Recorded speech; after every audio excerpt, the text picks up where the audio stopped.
Ein Kind braucht für seine Entwicklung Wärme, Sicherheit,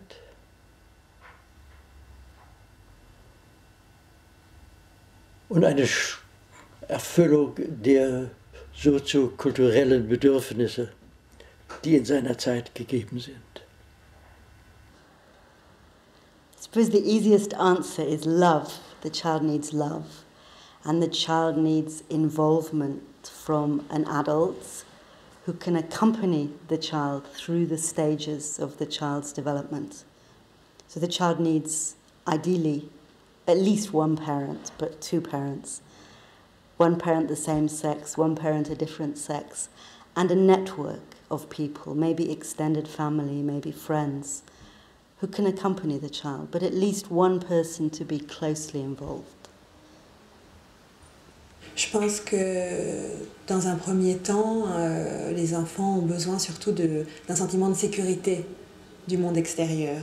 C'est-à-dire qu'ils ont besoin de repères. Et souvent les parents, dans l'éducation qu'ils donnent, dans l'amour qu'ils donnent ces repères. Et en fait sont un peu les médiateurs entre l'enfant et le monde extérieur.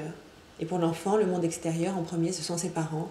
Et donc son sentiment de sécurité, son sentiment de continuité d'existence passe justement par une certaine constance des parents. Hein, et surtout de la mère au départ, mais ensuite des deux parents. Et c'est ce sentiment-là, souvent, qu'on essaye de restaurer quand on fait des thérapies avec des enfants qui ont vécu des choses très violentes. Parce que dans ces cas-là, effectivement, ce sentiment de continuité d'être qui dépend du monde extérieur est souvent brisé. Ja, das vertrauensvoll in die Welt schauen können, beziehungsweise mit sich stimmig, mit sich rund, mit sich zufrieden sein, sich verstehbar machen können, sich verständlich machen können, verstanden zu werden, nicht? Also dieses Wechselspiel in der Interaktion zwischen Eltern und Kind, also ich denke, also das ist der allerwichtigste Schritt ins Leben, weil wir wissen ja von vielen, vielen Kindern, Jugendlichen und auch Erwachsenen, wie ganz wichtig diese Startphase ins Leben ist und wie schwierig es ist, wenn da am Anfang schwere Traumatisierungen sind, dann wieder irgendwie Vertrauen in die Welt zu fassen. Also ich denke, das Wichtigste ist wirklich so, sich geborgen fühlen können. Clearly it's not easy to answer this question because I guess that children are different, just like adults, and they may have different needs or different proportions in terms of what they need. One child will need more of that and another child will need more of this. So I don't think we can easily generalize in that respect. But we used to say that, or we are today at the stage, I think, in our theory building where we look very much at the relationship that a child has in the early childhood especially, the caring of the mother, and today we also talk about the caring of the father, and what happens in that interrelationship. Because a child, as someone said today, is not an island. He grows up in a relationship, and what he learns from that early relationship has an extremely important kind of priming effect for him later on.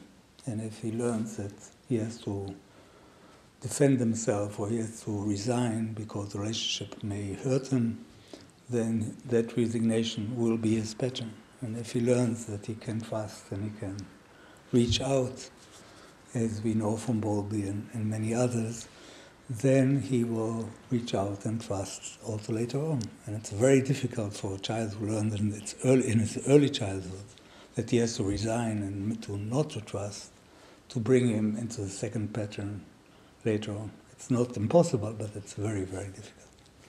So therefore we say that what happens in the early childhood, what kind of relationship do they receive at the first imprint, is extremely important and very difficult to repair if it is done wrong, and clearly that puts a lot of responsibility on the parents And therefore, Winnicott came with this wonderful term, which I like so much, called a good enough mother.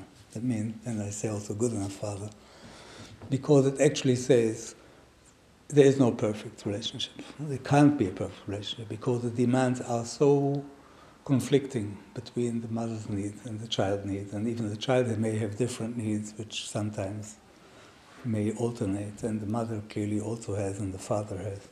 And in such relationship, you can't develop something ideal. And therefore, the question is, what is good enough?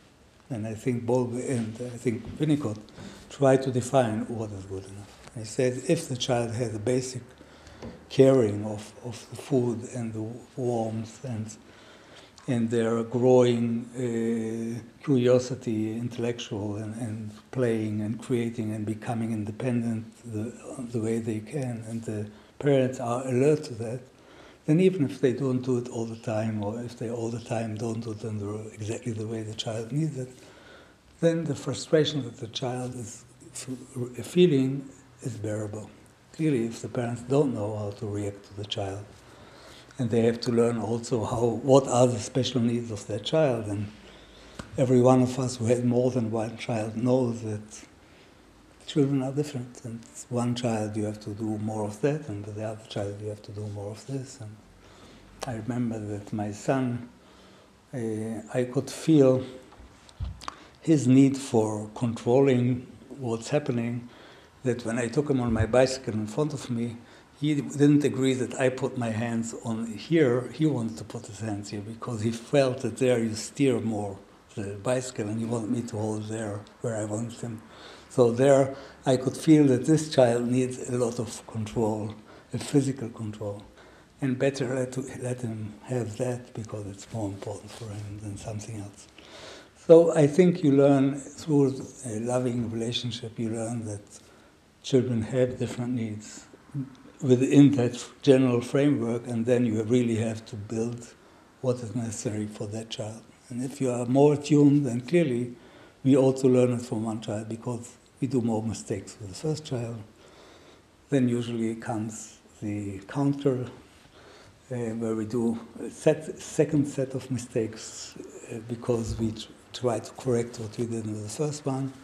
And from the third child on, something develops which is more attuned to the needs of the children in general, if I may generalize.